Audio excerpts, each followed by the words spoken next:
新英格蘭地區被蓋過膝頭咁深嘅暴風雪肆虐之後，今日開始接受颶風般嘅強風吹襲。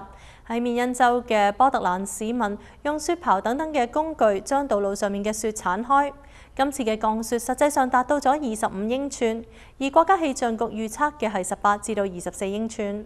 雖然雪已經逐漸減少，天氣預報預測星期3沿海大風將再次將雪颳起，而星期5將會有更大嘅降雪。依次暴風雪喺星期2令到緬因南部同中部地區帶嚟咗超過1英尺嘅降雪，有啲地方積雪達到30英尺深。好多學校星期3繼續關閉，而有部分服務機構開始運行。紐約嘅3個主要機場持續有航班被取消。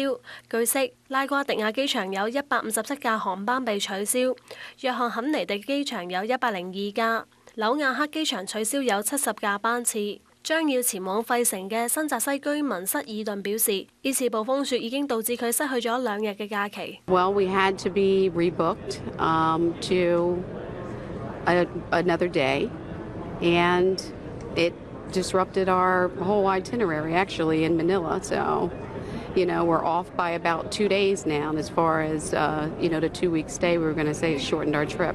而其他旅客表示，安全係首要地位。I mean, I think they had to be careful with the snow. They didn't know exactly how much was coming, so better to be safe than sorry, I think. 機場提醒旅客喺前往機場之前，先要查好航班嘅信息。天下衛視編輯報導。